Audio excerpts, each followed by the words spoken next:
मैंने मुख्यमंत्री पद की शपथ ग्रहण की थी, तब से लेके आज तक लगातार दिन और रात आपकी सेवा करने का प्रयास कर रहा हूं।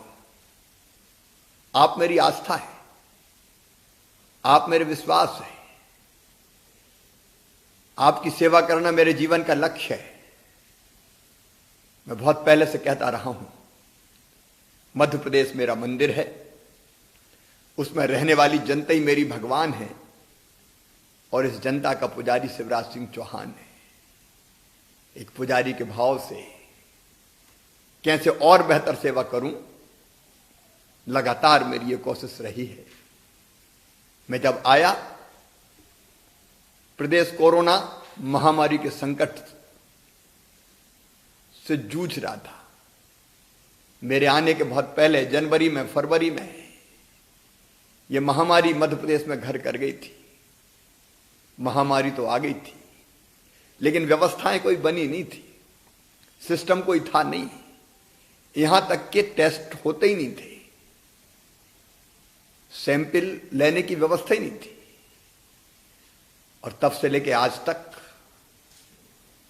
दिन और रात इस महामारी के पंजे से कैसे प्रदेश को निकालूं, आपके सहयोग से इसका मैं प्रयास कर रहा हूं। और आज मैं कह सकता हूं कि जो व्यवस्थाएं बनाई उसके परिणाम अब सामने आने लगे हैं। पहले तो टेस्टिंग लैब ही नहीं थी, 2 लैब में 60 टेस्ट होते थे, आज 11 लैब हमारे पास है, 2000 टेस्ट रोज हम कर रहे हैं। और जरूरत पड़ी तो मध्य प्रदेश से सैंपल लेके दूसरे प्रदेशों की लैब में भी हमने भेजे हैं। हमने मूल बीमारी के स्रोत को पहचानने के प्रयास किए। जो व्यवस्थाएं थी वो खड़ी करने की हमने कोशिश की। पीपी किट्स हो, मास्क हो, दवाइयां हो, अस्पतालों की व्यवस्था हो, डेडिकेटेड कोविड अस्पताल हो, प्राइवेट सेक्टर का इन्वॉल्वमेंट हो, जनता को साथ लेना हो, अलग अलग इलाके जहां ये बीमारी घर चुकी थी उनके कंटेनमेंट क्षेत्र बनाना हो, हॉट स्पॉट घोषित करना हो, लॉकडाउन, कुछ नगरों को सील करना, अनेकों तरह की व्यवस्थाएं आपके सहयोग से बनाई। और अब उन व्यवस्थाओं का परिणाम है कि पेशेंट्स पॉजिटिव आ रहे हैं, लेकिन संख्या लगातार कम होने लगी है। अब अस्पतालों से डिस्चार्ज भी हो रहे हैं लोग स्वस्थ होके। कल ही भोपाल के चिरायु अस्पताल से 45 कोरोना पॉजिटिव पूरी तरह से स्वस्थ होकर अपने घर गए। मेरे बहनों और भाइयों, इस महामारी से डरने की जरूरत नहीं है, सावधान रहने की आवश्यकता है। समय पर अगर टेस्ट हो जाए, बीमारी पता चल जाए, लक्षण दिखते ही अगर दिखा लिया जाए तो ये सर्दी जुकाम और खांसी से, बुखार से बड़ी बीमारी नहीं है। लेकिन ये जानलेवा तब बनती है जब हम देर कर देते हैं। मुझे खुशी है कि समाज ने इस बीमारी को पहचाना, अब सब सहयोग कर रहे हैं और उसी का परिणाम है कि धीरे धीरे सकारात्मक परिणाम आने लगे हैं। मुझे कहते हुए खुशी है कि आधा मध्य प्रदेश तो इस बीमारी से मुक्त है, लेकिन हमारे 8 जिले शिवपुरी, मुरैना, छिंदवाड़ा, टीकमगढ़, आगरमालवा, शाजापुर, मंदसौर एवं बैतूल में भी पिछले 1 सप्ताह से कोई भी नए संक्रमण का केस नहीं आया है। संकट बड़ा है, लेकिन हमारी हिम्मत उससे भी बड़ी है। सरकार कोई कसर नहीं छोड़ेगी, आपके साथ मिलकर इस बीमारी से लड़ेगी और हम जीतेंगे। कोरोना पॉजिटिव जो पेशेंट्स है, उनको और उनके परिजनों को भी घबराने की जरूरत नहीं है। कई बार नाम सुन के ही हम परेशान हो जाते हैं। अब हम मध्य प्रदेश में नया प्रयोग कर रहे हैं, जहां कोरोना के पेशेंट्स एडमिट है, वहां उनके मनोरंजन के साधन इकट्ठा कर रहे हैं। वहां गीत, संगीत, फिल्म दिखाना, मनोविनोद के बाकी साधन जुटाना, ताकि वो आनंद महसूस कर सके। कई बार अकेले रहते रहते भी मन निराश हो जाता है। मन के हारे हार है, मन के जीते जीत। मतलब हम जीतेंगे, ये विश्वास पैदा करने के लिए अनेकों नई गतिविधि हम प्रारंभ करने जा रहे हैं। मेरा फिर कहना है, घबराना नहीं है, लॉकडाउन का पालन करना है, सोशल डिस्टेंसिंग का पालन करना है, घरों से बाहर नहीं निकलना है। जहां पॉजिटिव प्रकरण है, जो इलाके हमारे संवेदनशील है, हम मिलकर इस बीमारी को समाप्त करके जीतेंगे। लेकिन इस बीमारी ने हमारी जिंदगी को भी बहुत कठिन बना दिया है। मैं आपके कष्ट जान सकता हूं, विशेषकर मेरे गरीब बहनों और भाइयों। रोजगार के बिना कई बार एक नहीं अनेकों तकलीफें हमारे गरीब बहनों और भाइयों को हुई है। आज मैं आपको कहना चाहता हूं, परसों ही मैंने फैसला किया है, गरीबों के लिए जो योजना संबल बनी थी, नई आशा की किरण लेके आई थी, वो संबल योजना पिछली सरकार ने बंद कर दी थी। हमने संबल योजना फिर से चालू करने का फैसला किया है। मेरा सिद्धांत रहा है, मध्य प्रदेश के संसाधन पर सबका हक है, लेकिन सबसे पहले गरीबों का हक है। संसाधन तो सबके हैं, लेकिन सबके पास नहीं है। जिनके पास नहीं है उनको सरकार अतिरिक्त सहायताएं देगी। और इसलिए संबल योजना के अंतर्गत मैं फिर आपको बताना चाहता हूं, 1 करोड़ से ज्यादा रजिस्ट्रेशन हुआ है। उन सब बहनों और भाइयों को बच्चों की निःशुल्क पढ़ाई।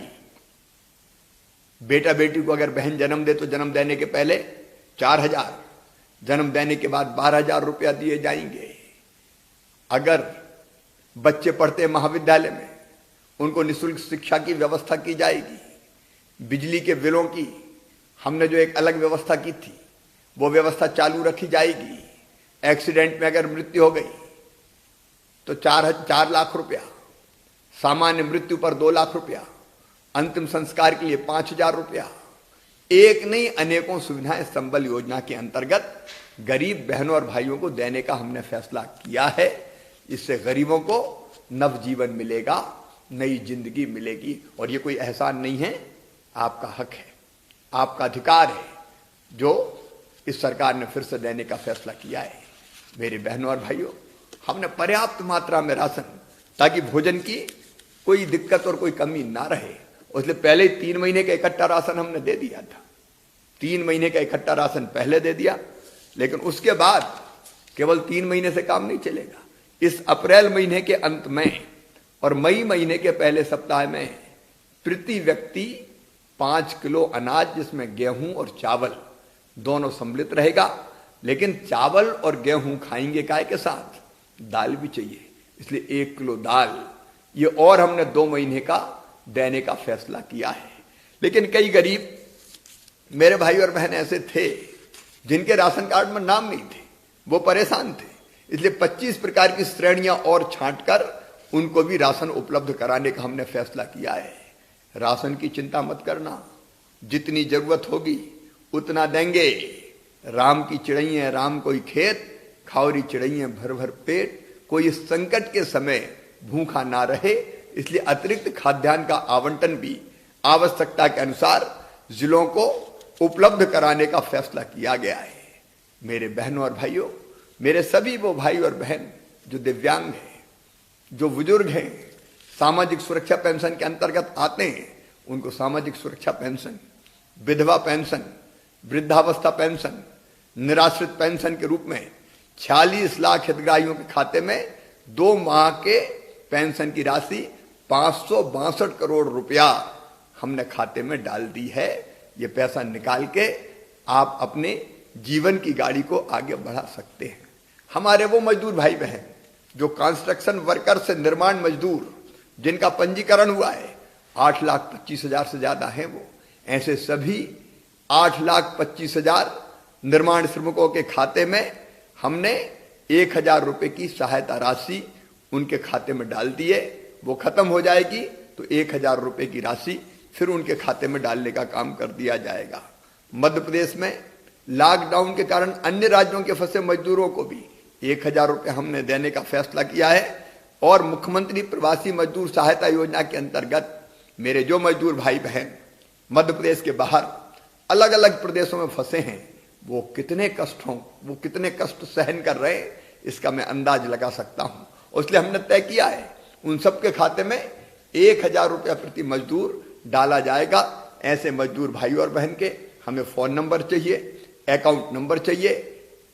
अकाउंट नंबर मिलने के बाद जैसे वेरीफाई होता है कि वो वास्तव में दूसरे प्रदेश में है, 1,000 रुपया उनके खाते में डाल दिया जाएगा। अभी तक हमने ऐसे मजदूरों के 5,939 मजदूरों के खाते में पैसे डाल दिए हैं। सूची आती जाएगी, पैसे हम खातों में डालते जाएंगे। मध्य प्रदेश में जो हमारी अत्यंत पिछड़ी जातियां हैं, बैगा, भारिया, सहरिया, इन जनजाति के मेरी बहनों के खाते में हमने 2 महीने का 2,000 रुपया डालने का काम किया है। उनके खातों में भी ये राशि पहुंच चुकी है। हर एक ग्राम पंचायत में अगर भोजन की कोई दिक्कत आती है तो उस दिक्कत को दूर करने के लिए निराश्रित भाई बहनों के लिए, असहाय भाई बहनों के लिए भोजन और आश्रय की व्यवस्था के लिए 70 करोड़ रुपए से ज्यादा की राशि हमने जारी कर दी है। मेरे गरीब बहनों और भाइयों, अभी तेंदुपत्ता टूटने वाला है, महुए का फूल बीनना आपने शुरू कर दिया है। वनोपज कई लोगों को रोजगार देती है, आमदनी बढ़ाती है, और इसलिए हमने तय किया है अभी 25 तारीख से महुए के फूल सहित महुए की गुल्ली, करंज का बीज, साल का बीज, अचार की गुठली, ये सब खरीदने का फैसला किया है। और गरीब बहनों और भाइयों, ये औने पौने दाम पर ना बिके, इसलिए हमने मिनिमम सपोर्ट प्राइस, न्यूनतम समर्थन मूल्य इनका तय कर दिया है। अचार की गुठली हम 130 रुपया प्रति किलो खरीदेंगे। इससे ज्यादा में बिके तो व्यापारी खरीदे, इससे ज्यादा दे तो व्यापारी खरीदे, लेकिन इससे कम में हम नहीं बिकने देंगे। वनोपज संघ के माध्यम से सरकार खरीद लेगी। पलास लाख 150 रुपया प्रति किलो, कुसुम लाख 230 रुपया प्रति किलो, हर्रा 20 रुपया प्रति किलो, बहेड़ा 25 रुपया प्रति किलो, हमारे महुए का फूल 35 रुपया प्रति किलो, महुए की गुल्ली 35 रुपया प्रति किलो। अलग अलग दरें हमने तय करके इनको खरीदने का फैसला किया। तो औने पौने दाम पर मत बेचना, इंतजार करना, 25 तारीख से हम खरीदने वाले हैं। आप जितना बीन के लाओगे सरकार खरीदेगी। जो तेंदुपत्ता है उसकी तुड़ाई भी शुरू होने वाली है। 2500 रुपया प्रति मानक बोरा की दर से उसकी मजदूरी देने का भी हम काम करेंगे। मेरे प्रिय बहनों और भाइयों, मैं आप सबको आश्वस्त करना चाहता हूं, रोजगार की कोई समस्या नहीं रहने देंगे। मई महीने के प्रथम सप्ताह तक हम ग्रामीण क्षेत्रों में कम से कम 10 लाख रोजगार के अवसर रोज सृजित कर देंगे, ताकि आपको रोजी रोटी की दिक्कत ना हो। लेकिन याद रखिए, उन्हीं जिलों में जहां संक्रमण नहीं है, जहां संक्रमण ज्यादा है, वहां क्राइसिस मैनेजमेंट ग्रुप से बात करके कौन सी गतिविधि शुरू करनी चाहिए, कौन सी नहीं करनी चाहिए, ये हम तय करेंगे। मेरे किसान बहनों और भाइयों, मैं आपसे भी निवेदन करना चाहता हूं, हमारी सरकार गरीबों की, हमारी सरकार किसानों की सरकार है। और इसलिए हमने आते ही तय किया, मुख्यमंत्री बनते ही किसान क्रेडिट कार्ड के भुगतान की अंतिम तिथि 31 मई हमने कर दी, क्योंकि इस संकट में किसान पैसा कहां से लाता। पिछली सरकार ने आपके फसल बीमा योजना की राशि दबा ली थी, 2200 करोड़ रुपए प्रीमियम नहीं दिया, इसलिए फसल बीमा योजना की राशि नहीं मिली। मैंने आते ही जब यह देखा कि किसानों के साथ छल है, धोखा है, तत्काल फैसला किया और 2200 करोड़ रुपया फसल बीमा योजना के प्रीमियम की राशि मैंने तत्काल जमा कर दी। और इसलिए 15 लाख किसानों को 2,990 करोड़ रुपए की राशि फसल बीमा योजना के अंतर्गत आपके खाते में डाली जाएगी। एक क्लिक से इस राशि को भी आपके खाते में डालने का काम जल्दी मैं प्रारंभ करूंगा। ये किसान का हक था जो हमने उसको देने का फैसला किया है। मेरे किसान बहनों और भाइयों, आपको पता है, जब मैं पिछली बार मुख्यमंत्री था, हमने 0% ब्याज पर कर्जा देने का फैसला किया था। अब आपको मैं फिर से ये सूचना दे रहा हूं, खुशखबरी दे रहा हूं कि हम आगे भी किसान को 0% ब्याज पर कर्जा देंगे, ताकि कर्जा उसके ऊपर बोझ ना बने। हमने ये भी तय किया है, किसानों को प्राथमिक कृषि सहकारी साख समितियों के माध्यम से जो फसल ऋण 19-20 में दिया गया था, उसके भुगतान की तिथि 28 मार्च थी। इस संकट के समय किसान कहां से पैसा लाता, और इसलिए हमने तय कर दिया है कि अब 31 मई 2020 तक वो राशि जमा की जा सकती है और इसका जो ब्याज होता था 55 करोड़ रुपया, वो हमने सरकार के खजाने से भरने का फैसला किया है ताकि किसानों को दिक्कत ना हो। मेरे किसान बहनों और भाइयों, चिंता मत कीजिए। खाद की व्यवस्था, बीज की व्यवस्था, आदानों की व्यवस्था, वो सब हम ढंग से कर रहे हैं। जिन इलाकों में तीसरी फसल होती है, वहां जहां नहर छूट सकती थी, नहर छोड़ के हमने मूंग इत्यादि की फसल के लिए पानी दिया है। और कोशिश हमारी ये है कि जहां किसान तीसरी फसल पैदा करता है उसके लिए पर्याप्त बिजली भी हम किसान को दे दें ताकि संकट के समय तीसरी फसल पैदा करके भी किसान अपनी आमदनी बढ़ा ले। एक निवेदन और आप सबसे करना चाहता हूं, ये भयानक संकट का समय है। खरीदी की कल्पना करनी इस समय मुश्किल थी। बारदाने नहीं थे, गोडाउन नहीं थे, व्यवस्थाएं नहीं थी, लेकिन आते ही पहले दिन से मैंने बारदानों की व्यवस्था।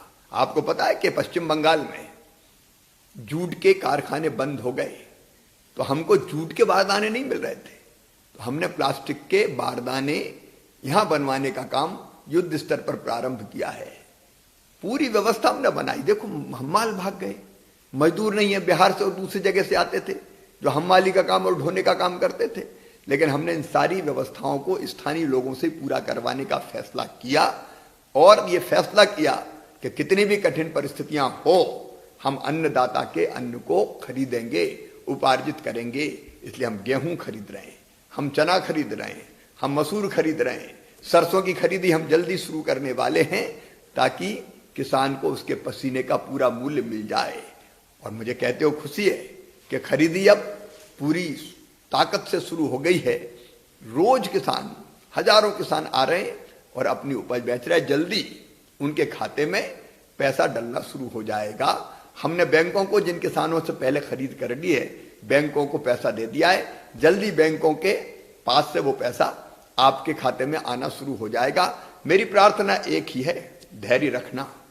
एसएमएस होने के बाद ही खरीदी केंद्र पर आना, भीड़ मत लगाना, क्योंकि कोरोना का संकट है। और ये विश्वास रखना कि मैं हूं, पूरी उपज खरीदूंगा। जल्दीबाजी मत करना, मास्क लगाना है, सैनिटाइजर से हाथ साफ करते रहना है, साबुन से हाथ धोना है। और मास्क जरूरी नहीं है कि आप खरीद के लगाओ, अपने गमछे को धो और उसी को मास्क बना लो। लेकिन केवल उपार्जन ही एकमात्र तरीका नहीं है। हमने ये फैसला भी किया कि मंडी में आने की जरूरत नहीं है, क्योंकि कोरोना का संकट है, मंडी में ज्यादा लोग इकट्ठे नहीं हो सकते। इसलिए व्यापारी सौदा पत्रक के माध्यम से आपके घर पर आकर भी आपके अनाज को खरीद सकता है।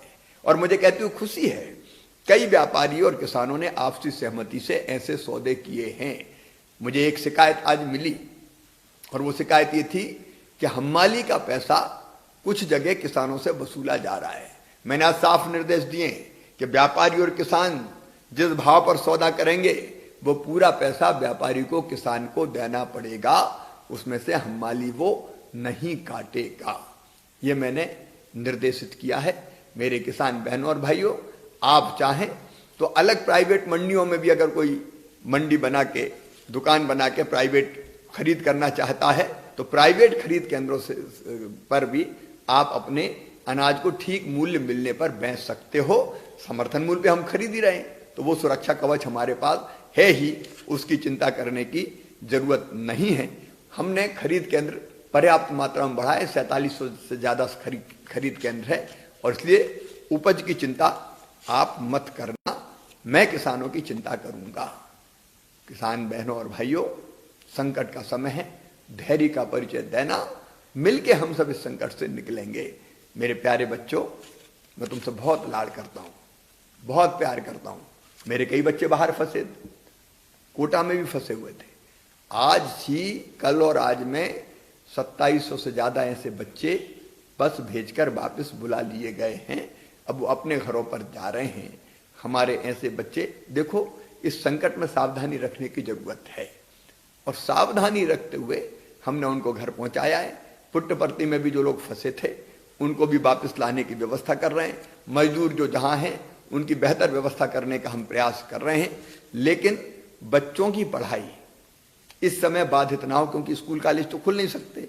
इसलिए हमने ऑनलाइन पढ़ाई की भी व्यवस्था करने का फैसला किया है। और इसलिए इस दौरान ऑनलाइन महाविद्यालय और विद्यालयों में अध्ययन और अध्यापन का कार्य किया जा रहा है, ताकि यथासंभव हम पढ़ाई में कोई कमी ना रहने दें। मेरे बच्चों के चूंकि स्कूल बंद है, इसलिए पहली से लेकर 8वीं तक के 87 लाख से ज्यादा बच्चों को मध्याह्न भोजन योजना का लाभ मिल जाए, इसलिए उनके खाते में हमने 165 करोड़ रुपए की राशि जमा कराई है। 2 लाख रसोइयों को भी 2-2 हजार रुपया मिलेगा, तो रसोइयों को भी काम मिल जाएगा और बच्चों को खाद्यान्न की व्यवस्था हो जाएगी, मध्याह्न भोजन की व्यवस्था हो जाएगी।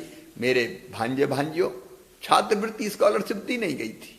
जब मुझे ये पता चला तो तत्काल मैंने 430 करोड़ रुपए की राशि मिशन वन क्लिक के माध्यम से छात्र छात्राओं के खाते में डाल दी है। ये उनका अधिकार था, ये उनको देना ही चाहिए था। इसलिए हमने किया। 1 से 8 तक की कक्षा, 1 से 8 तक के बच्चों को जनरल प्रमोशन हमने देने का फैसला किया है। मेरे बच्चों, मेहनत से घर पर ही पढ़ना।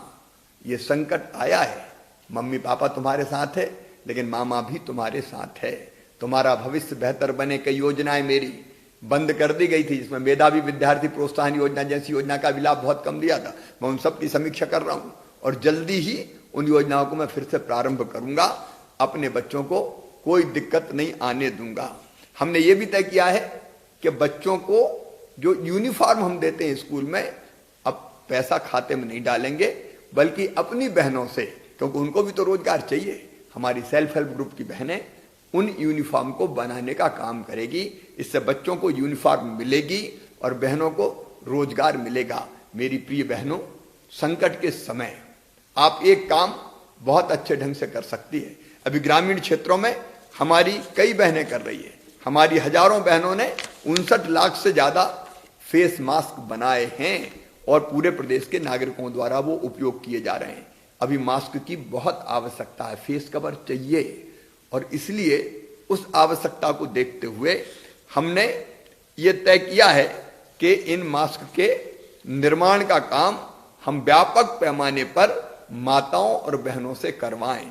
इसलिए एक योजना बनाई है हमने, उसका नाम मैंने दिया है जीवन शक्ति योजना, क्योंकि मास्क आज जिंदगी देने का काम कर रहा है। और इसलिए मेरी प्रिय बहनों, अगर आप इच्छुक हैं कि घर बैठे मास्क बनाए, आपको कहीं नहीं जाना, तो ऑनलाइन आप पंजीयन करवाएंगे, मोबाइल के माध्यम से पंजीयन हो जाएगा। विस्तृत जानकारी मैं आपके पास भेज रहा हूं और आप मास्क बनाएंगे। आपने जो मास्क बनाए उनकी 11 रुपया प्रति मास्क की दर से राशि 1 दिन के अंदर आपके खाते में भेज दी जाएगी और आपके बनाए हुए मास्क राशन की दुकानों और अन्य दुकानों पर उपलब्ध रहेंगे। प्रदेश की जनता को मास्क मिल जाएंगे और मेरी बहनों को मास्क बनाने से रोजगार मिल जाएगा। हमारी बाकी संस्थाएं भी और कारखाने भी अपनी आवश्यकता के अनुसार हमारी माताओं बहनों से मास्क बनवाने का काम कर सकते हैं। मेरे बहनों और भाइयों, हमको एक नहीं अनेकों प्रकार की आर्थिक गतिविधियां प्रारंभ करना है। परिस्थितियां देख के हमने ये तय किया है कि अलग अलग जिले जहां संक्रमण नहीं है वहां कई आर्थिक गतिविधियां हमने प्रारंभ कर दी। मनरेगा के काम हमने प्रारंभ कर दिए, निर्माण के काम हमने प्रारंभ कर दिए।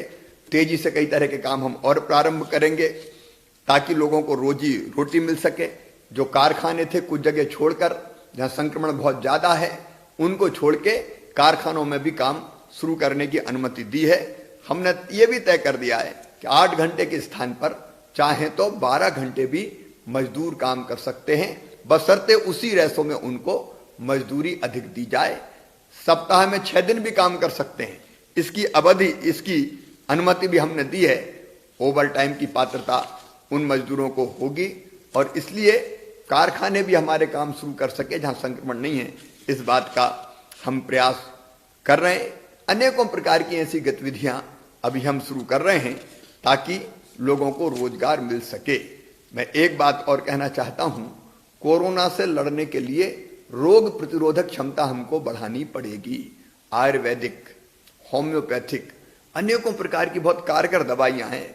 अब मैं रोज स्वयं भी आयुर्वेदिक काढ़े का सेवन कर रहा हूं और 24 घंटे में से 18, 19 और 20 घंटे भी काम कर रहा हूं। मैं आपसे भी निवेदन करता हूं कि ये आयुर्वेदिक काढ़ा या इस तरह की दवाइयां जिसको भारत सरकार के आयुष विभाग ने रिकमेंड किया है, उनका सेवन जरूर करें। अभी हमने ऐसी आयुर्वेदिक होम्योपैथिक दवाइयां 1 करोड़ 20 लाख से भी अधिक व्यक्तियों को आयुष विभाग के माध्यम से वितरित की है। लेकिन अब मैं एक नई योजना बना रहा हूं, जीवन अमृत योजना।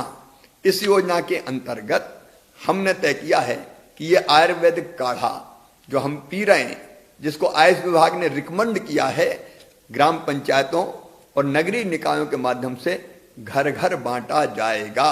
अगले 3 महीने में 1 करोड़ से अधिक परिवारों को ये काढ़ा पैकेट्स वितरित करने का लक्ष्य हमने दिया है। रोग हो जाए उससे बेहतर है हम प्रतिरोधक क्षमता बढ़ा लें ताकि रोगी ना बने हम। और इसमें आयुर्वेद भी रामबाण है, उसका उपयोग हमको जरूर करना चाहिए। मैं आज आभारी हूं सचमुच में हमारे डॉक्टर्स, हमारा पैरामेडिकल स्टाफ, नर्स, हमारे पुलिस के जवान, हमारे पुलिस के अफसर, हमारे नगरीय निकायों के राजस्व के अनेकों कर्मचारी, अधिकारी और उससे भी ज्यादा समाज सेवी दिन और रात अपनी जिंदगी को दांव पे लगा के कोरोना के खिलाफ युद्ध लड़ रहे हैं, लड़ाई लड़ रहे हैं। और इसलिए हमने मुख्यमंत्री कोरोना योद्धा कल्याण योजना के माध्यम से प्रदेश के कोरोना नियंत्रण के कार्य में लगे हुए शेष सभी कर्मियों के लिए भी अनहोनी हो जाने पर राज्य सरकार की ओर से 50 लाख रुपए की सहायता प्रदान करने का फैसला किया है। भगवान ना करे कभी ऐसा दिन आए कि हमको ये 50 लाख रुपया देना पड़े, लेकिन कभी कभी ऐसी दुर्भाग्यपूर्ण घटनाएं हो जाती है। हमने ये भी फैसला किया है कि कोरोना के पॉजिटिव मरीज के साथ जो डॉक्टर्स काम कर रहे हैं, स्वास्थ्य कर्मी काम कर रहे हैं, वार्ड बॉय हो, कंपाउंडर हो, वो जो काम कर रहे हैं उनको 10,000 रुपया प्रतिमाह प्रोत्साहन राशि देने का काम करेंगे। और इसी प्रकार यदि और किसी विभाग का, स्वास्थ्य विभाग के अतिरिक्त कोई कर्मचारी कोरोना से संक्रमित हो जाता है तो इलाज तो निःशुल्क होगा ही, लेकिन 10,000 रुपया की प्रोत्साहन राशि भी दी जाएगी। मेरे बहनों और भाइयों, इंदौर की जूना इंदौर थाने के थाना प्रभारी हमारे साथी जांबाज अफसर देवेंद्र चंद्रवंशी नहीं रहे। उज्जैन के नीलगंगा थाना प्रभारी यशवंत पाल भी कोरोना के संक्रमण से लड़ते लड़ते चले गए। इन दोनों कर्मवीरों को मैं प्रणाम करता हूं। उनका परिवार अकेला नहीं।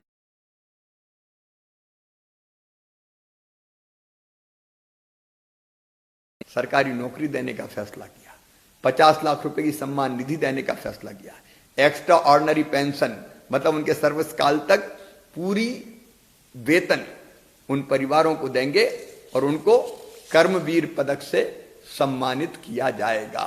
जो उत्कृष्ट काम कर रहे हैं, पुलिस के हमारे अफसर जवान दिनों रात लग के, उन सब के लिए भी हमने कोरोना पदक देने का फैसला किया है। 15 अगस्त के दिन दिया जाएगा। और बाकी भी विभागों के कर्मचारी जो बेहतर और उत्कृष्ट काम कर रहे हैं उनको कर्मवीर सम्मान से सम्मानित किया जाएगा, क्योंकि ये हमारे रियल हीरो है। इतनी अवधि में जो काम मुझसे हो सकता था, सरकार से हो सकता था, दिन और रात हमने करने की कोशिश की है। मैं आप सबसे निवेदन करना चाहता हूं, कोरोना से लड़ाई लंबी लड़ाई है। ये 1-2 दिन 1-2 महीने की नहीं है, हो सकता है इससे ज्यादा लंबी भी चले, लेकिन फिर भी घबराने की जरूरत नहीं है। सारी व्यवस्थाएं बनाते हुए हम लड़ेंगे और जीतेंगे। हिम्मत और हौसला है तो यमराज के मौत के मुंह से भी वापस लौट आते हैं। उसलिए चिंता मत कीजिए, सावधानी रखना है।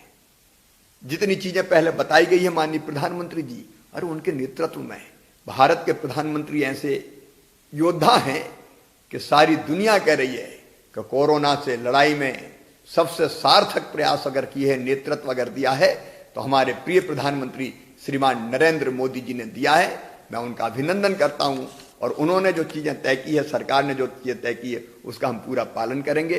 27 तारीख को माननीय प्रधानमंत्री जी मुख्यमंत्रियों के साथ फिर बैठक करने वाले हैं। उस बैठक के बाद आगे के काम भी तय होंगे। एक दुखद घटना इस बीच में जरूर हुई है मेरे बहनों और भाइयों। दमोह जिले की हमारी एक बिटिया दुर्भाग्यपूर्ण घटना की शिकार हुई है। दोनों दरिंदे पकड़ लिए गए हैं, उनको छोड़ेंगे नहीं किसी भी कीमत पर। संवेदनशील अपराध मानते हुए वो फांसी के तख्ते तक पहुंचे, इसमें कोई कसर नहीं छोड़ी जाएगी। बिटिया की पूरी देखरेख और इलाज सरकार करेगी ताकि आगे उस बेटी का भविष्य उज्जवल हो। मैं आप सबसे निवेदन करना चाहता हूं, आप हिम्मत और हौसले रखिए, मिलकर हम लड़ेंगे। और एक बात और, ये चुनौती है, कोरोना का संकट, ये चुनौती है, लेकिन इस चुनौती से हम घबराएंगे नहीं, इस चुनौती को अवसर में बदलेंगे। मध्य प्रदेश में रोजगार के नए अवसर सृजित करेंगे। अर्थव्यवस्था ध्वस्त है, लेकिन मैं पैसे की कमी की बात भी नहीं करूंगा, व्यवस्थाएं करेंगे और आगे बढ़ेंगे। मुझे पूरा विश्वास है आप और हम मिलके कोरोना को भी हराएंगे और मध्य प्रदेश को आगे बढ़ाने का एक नया इतिहास भी रचेंगे। आप सबको बहुत बहुत धन्यवाद। नमस्कार।